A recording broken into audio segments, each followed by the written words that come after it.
Maaf Ustadz, saya mau curhat.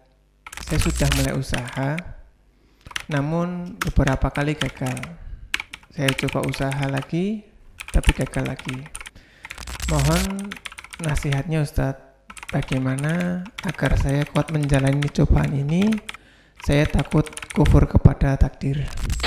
Hal mendasar yang perlu kita pahami, bahwa sehebat apapun ujian yang Allah berikan kepada hambanya, tidak akan melebihi dari batas kemampuannya. Artinya, kalau dia bersabar, dia akan bisa untuk menjalani ujian itu dengan selamat.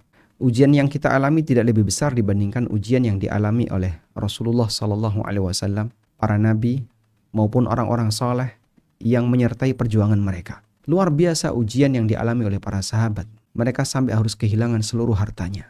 Ketika mereka hijrah meninggalkan kota Mekah menuju Madinah, mereka kehilangan rumah, mereka kehilangan tanah, bahkan mereka harus berpisah dengan keluarga. Kita mungkin tidak sampai mengalami pada titik seperti itu. Dan mereka sanggup untuk kemudian bertahan, bersabar, walaupun harus dimulai dari nol.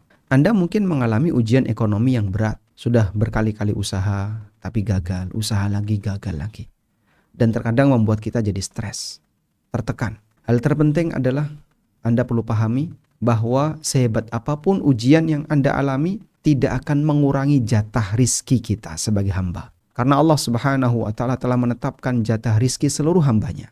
Wa ma min dabbatin fil ardi illa 'ala Allahi rizquha. Tidak ada satupun makhluk yang bergerak di muka bumi kecuali Allah telah tetapkan jatah rizkinya. Dan Nabi SAW juga menegaskan, sebagaimana disebutkan dalam hadis dari sahabat Abu Umamah Al-Bahili, Rasulullah SAW pernah bersabda, Inna ruhal kudus, sesungguhnya ruh kudus yaitu Jibril, nafatha fi ru'i, beliau telah membisikkan dalam batinku. Apa isi bisikan Jibril alaihissalam? Yang itu merupakan wahyu. Innahu lan tamuta nafsun hatta tastakmila rizqaha wa tastawfiya ajalaha. Sesungguhnya tidak ada satupun jiwa yang mati kecuali dia telah menghabiskan seluruh jatah rizkinya dan telah menghabiskan seluruh masa hidupnya. Artinya yang namanya rizki dengan ajal itu selalu sinkron.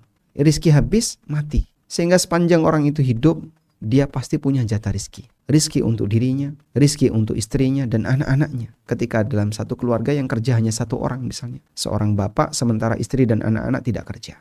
Maka bagian ini yang penting untuk kita tekankan. Walaupun saya berkali-kali gagal usaha, tapi saya yakin rizki saya tidak akan geser, rizki istri saya tidak akan geser, rizki anak-anak saya juga tidak akan geser. Karena semuanya telah ditetapkan oleh Allah Subhanahu wa ta'ala. Dan hindari yang namanya suudzon kepada Allah.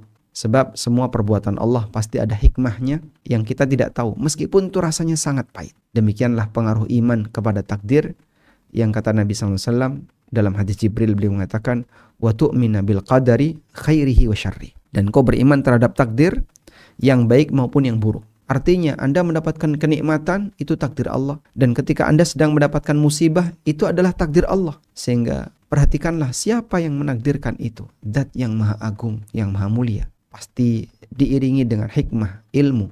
Dan dia sangat maha kasih sayang kepada hambanya. Selalu tanamkan harapan untuk mohon kepada Allah Subhanahu wa ta'ala agar diberi solusi yang terbaik.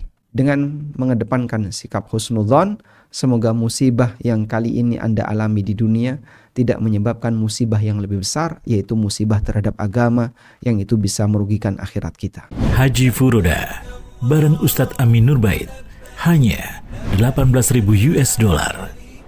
Hubungi